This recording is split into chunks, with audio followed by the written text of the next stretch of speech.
Hi friends, welcome back. So I want to have a chat with you about the stock market and politics, and I want to pose this first question to you. Which president in US history was the best for the stock market? It may not be what you think, and I want to go through the list with you. This is according to Kiplinger. They ran the numbers, and this is what we come up with. Coming in at number 10 is Ronald Reagan, and it's actually quite funny because I think a lot of people would probably guess Ronald Reagan was number 1. In fact, he's number 10. So he was president between 81 to 89. And his market performance per year was 10.2%. That's Ronald Reagan. Coming in at number 9, we have Gerald Ford. This is again according to the stock market. He was president between 74 to 77. Market performance per year, 10.8%.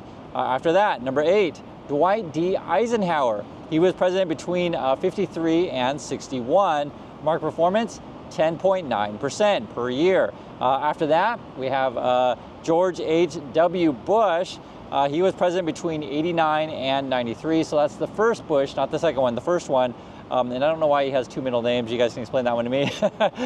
But market performance per year, 11%. After George W. Bush, you got Joe Biden, right? The current president. He's president from 2021 to present, which is 24. Market performance per year, 11.1. After Biden, you have William McKinley. He was president a long time ago. So this was 1897 to 1901. Market performance, 11.3% per year. After that, you have Barack Obama. He was president between 2009 2017. Market performance per year, 12.8%. After that, you have Donald Trump, which many people out there who are Trump fans, they think, oh, he's the greatest president in U.S. history. Maybe. He was, I always laugh at that. I'm just telling you guys numbers. He was president between 2017 and 2021. Market performance per year was 13.6. Ahead of Donald Trump, actually, guys, is Bill Clinton. I lived through this stuff. I remember it. 93 to 2001, that's when he was president. Market performance per year, 15%. So, and coming in, you may not know this, at the top, the best performing president in U.S. history regarding the stock market is Calvin Coolidge, who was president between 1923 to 1929. This would have been the roaring 20s at a 26.1% per year. So I start with numbers because I know a lot of people can get really emotional about these kind of topics and essentially turn their brains off, but I don't want that to be you. And also, in fact, I want you to do well in the markets and also well in understanding the world. I'm standing right in front of the market bull. You can see right behind me here. I'm in Busan. I live in the financial district, and essentially try to keep you guys updated as much as I can. We're talking about U.S. politics a lot more than we normally do because, frankly, it's crazy. We have a presidential election coming up, and there's some question about whether or not the Democratic candidate is even going to run. So Biden is supposed to be giving an interview today on ABC. I think it's with George Stephanopoulos. My understanding, the thing is going to be pre-recorded, so that means it'll all be scripted. And if there's any problems, if he forgets things or whatever, they can just cut it and start again and keep doing takes until they get what they want. He's essentially going to try to, this is my understanding, and it may change when the interview actually comes out, but he's going to try to convince American people that everything is okay. A lot of the reporting at the moment is saying, hey, we got to replace Biden. And essentially what's going on is, whoops, I don't want to fall down these stairs here. Essentially what's going on is local politicians, so be it senators or representatives, et cetera, if they're in an election year, they're worried about their own skin, right? They're worried, can I win my home district? Can I win my home state? And essentially, if they feel that, right, this would be the local politicians in Congress, if they feel if they can't win with Biden at the head, then they want someone else. And so this is why there's a lot of wrangling and sort of names being thrown out, essentially out into the sort of discussion sphere to kind of see what sticks and what makes people feel comfortable. You have to make the current candidates feel happy, that's be the politicians, and also to make the donors feel happy, that's the people giving the money to fund said campaigns. That's essentially how our system works. The issue is, okay, we know who the Biden dude is, but his performance at the debate was just awful, right? Anyone who saw it, there's just no denying it. We know who the Trump dude is. The performance of the debate was basically Trump. It is what it is, right? And I think the problem was, and this is my, my sort of impression of the whole thing is like, we know who these guys were, but it was just like them, but to more extreme, right? So if you considered Biden old last time around, he's like even more old now. If you considered, Trump crazy last time around he's even more crazy now, right? You just get like a lot more of the same, unfortunately. And I've said it all along, my personal opinion is that we need to replace both these candidates and get some new people in. I don't think the Republicans are going to replace Trump. It is what it is. The voter base over there, I guess that's who they want. That's, from the Republican Party standpoint, they did have a primary. I thought it was really weird that Trump didn't go to any of the debates, and I said that all along, that it seems so disingenuous to have, a primary and have debates and not have your, one-year candidate show up. There should be some sort of rule that makes them do that, and not just making random things up. And I always have to say that because people just make crap up all the time. It's frustrating. The issue right now is, okay, so if Biden were to step down, who's it going to be? All of the kind of rumors, and I've been seeing a lot of articles about it, I'm sure you guys as well. It's, maybe Kamala Harris would be the top of the ticket in terms of like, that's kind of the natural choice, and she's the vice president, right? It would make sense, and it would make sense too if Biden were to step down and then she jumps into the presidency and then goes on to the election. The problem with that is that's kind of a similar situation to how she got into the Senate, is my understanding. I think it was Boxer, was it Barbara Boxer, I think that's her name, in California senator. She steps down and then there's like an election between just two Democrats, which is kind of interesting. It was between Harris and then the other person, I just don't remember the person's name because they lost, frankly.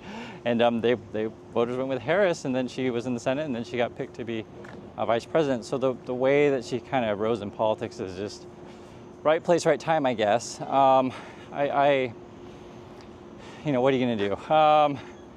I've never been a fan of hers, to just be perfectly frank. I've seen a lot of candidates come and go, and I remember during the election, the Democratic primary, I just thought she wasn't that impressive. And some people out there immediately say, oh, you just don't like black women. It's just not true. I'm fine with female candidates. Say during that election round, at that time, it would have been Warren was running, or Klobuchar. I'd be fine with either of those over Harris. I'd be fine with Michelle Obama over Harris. And Michelle Obama, she doesn't really have experience. She's never held office, but yeah, she was the first lady. I'm just saying, yeah. What are you gonna do? If you don't go with Kamala Harris, the other two names that I've heard would be like a governor, that'd be Gavin Newsom out of California, or a governor like out of Michigan, like a Whitmer. If you don't like those people, you could go with the other governors from various states. But the problem is that the Democrats are really in a tight spot. Biden is really down in the polls. Last I checked, I want to hit my car here. But last I, same with the Democrats, I want to hit by car. But last I checked, though, I think Trump was leading Biden like 49 to 43. And, the problem is like the central issue with Biden, if you're worried about his age, you can't really fix that, right? He's not getting any younger. Even if he comes out and makes a performance that maybe he does really well in the step office interview and says, hey, I'm healthy, I'm doing great, whatever. It still remains a fact. If you've been around old people, they can have episodes. It's just real. I'll give you an example. Do you guys remember Mitch McConnell? He froze up like twice during public appearances, if you guys remember this. And I said, we got to get rid of these people, right? It's not about party to me, guys. It's like, it doesn't matter to me. For some people, they completely turn their brains off. Oh, if someone's too old in the, blue party, get rid of them. But if they're too old in the red party, keep them, because I like red party. And if someone's like, the opposite would be, if someone's too old in the red party, get rid of them. But if they're too old in the blue party, oh, keep them, because I like old people. It's stupid crap like that. I try to keep it realistic with you guys. The first thing I said, I just made a prior video, is don't count on any of these people to save you. That'd be number one. Focus on what you're doing in your life and focus on saving yourself. Because you just, don't leave your future and livelihood up to the whims of some, politician. The other issue as well is when people say, because they say, oh, we have to get X politician back because it's so much better for the market, etc. This idea that one person and one human being in the whole world, affects everything and they control everything is kind of ludicrous. So I'll give you a simple example. Sometimes there's wars around the world that aren't necessarily caused by the U.S. president. I said sometimes. Sometimes there's situations where, countries of citizens are able to invest in the U.S. market, and that's not necessarily, a product of any particular one president. Or sometimes all the kids in the world want to start buying dog coins, and that's not necessarily attributed to one particular president. Like there's any number of factors, And that's why, again, I wanted to show you the numbers, because, when you talk about, oh, X is good for the market, X party is not good for the market, etc. Well, the numbers say, hey, it's all over the map, right? You have to look at what was going on at the time and what's happening with the overall economy. Are we printing money? Are we not printing money? Are we have jobs? Do we don't have jobs, etc. And also, too, things are different today than they were yesterday, and things are constantly changing. One thing I'll say is for certain, just like right now, the way our system works is, because someone asked me, they say, Chris, this was a comment just today, and it just had me thinking about it. I said, Chris, is there anything not in a bubble?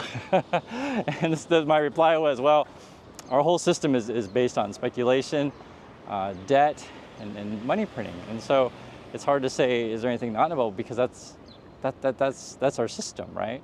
That's our whole system. And if that is our system, I guess you have to participate in it. I mean, I guess that's why we talk about this stuff on the channel all the time.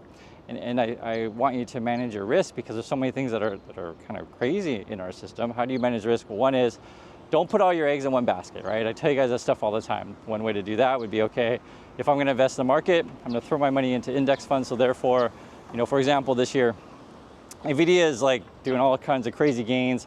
And if you're in index funds, you got money in NVIDIA. You're enjoying that, okay? So you haven't missed out. For some people, they feel like, oh, well, NVIDIA is going up like crazy, therefore I need to YOLO everything in NVIDIA, and they end up buying at the top. I've seen it before, guys. I got started this stuff back in the dot-com bubble. I remember the Intels and the Ciscos, the pet.coms, right? I remember all this stuff. I remember the browser wars. If you guys remember this stuff, there was all kinds of browsers out there. There's all kinds of search engines out there, these kind of things. I'm bringing these things up because for people who are younger, they don't know that kind of fads come and go.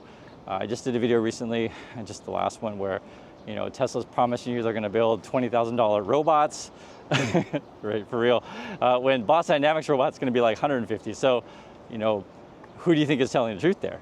And, I have to sort of bring these things up because I want you to be in reality.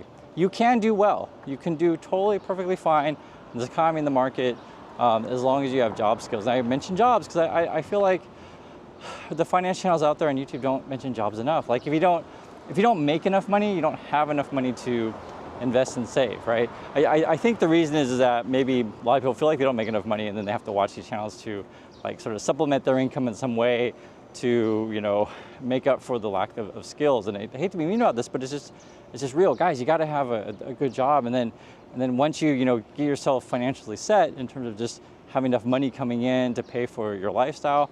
Also, do you want to control your lifestyle? Then you can say, okay, I'm going to take that extra money and I'm going to start investing in the market, right? That's a good thing. The other thing too you want to be thinking about as well, because when people ask me about bubbles and that kind of stuff, I lived long enough to see it. Just my personal opinion on this stuff is always take the sure things. So what's a sure thing? A sure thing is like you put your money in places where people can't take it away from you and people can't cheat you, right? Like you secure your future.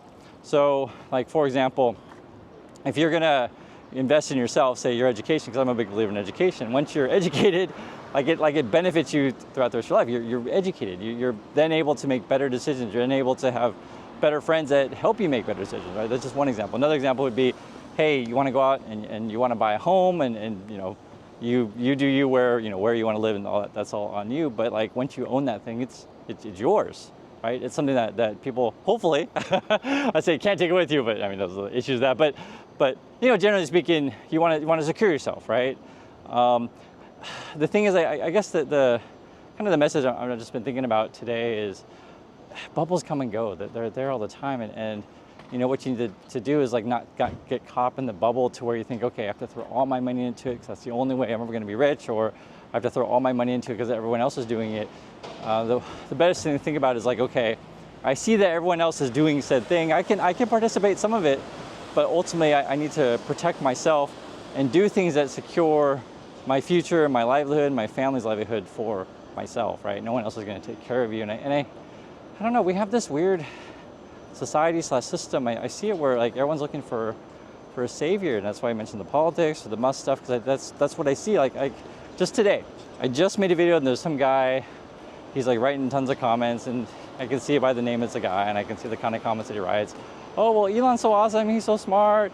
If he did X, he can do X again, and I expect robots to be making me lots of money, yay! And it's like, people really write this stuff. And it's essentially what you're doing is you're essentially saying, okay, I'm too stupid to take care of myself. I expect another person to do it for me. That's basically what it boils down to. And I don't want you to have that mentality. I want you to have the mentality of like, I'm going to educate myself, right? I'm going to inform myself so I understand how the world works, and I'm not going to get caught up in the hype all the time, and protect myself. And I hope you guys understand the message of this. You can do perfectly well in the markets, but just understand the reality. I think what really bothers me most, and why I make videos all the time, is I just see so many people out there just basically lying to you every day, and it just bothers me. It just don't end. And it comes from social media, it comes from businesses, right? With the whole tampon thing. You know, the tampon thing, watch my last videos, I was like, oh my God, now we gotta deal with, you know, essentially poison tampons. That's what we're talking, I know you don't talk about tampons on this channel. But that's the kind of stuff we have to deal with. And I think as we go forward with the whole rise of AI, like finding good source of information of understanding what's going on is probably gonna be really key, because it's so easy to fake stuff these days, and that's what it is. So hope you guys understand the point of these messages, why we have these talks, and hopefully these are also helpful for you. So thanks again for watching, everyone. Love to hear your thoughts. What do you think of what's going on with the Biden situation? Is he sticking with it, or is he going to drop out? And what do you think about the possible replacements? So I think that's an interesting story. It may happen. Don't discount it.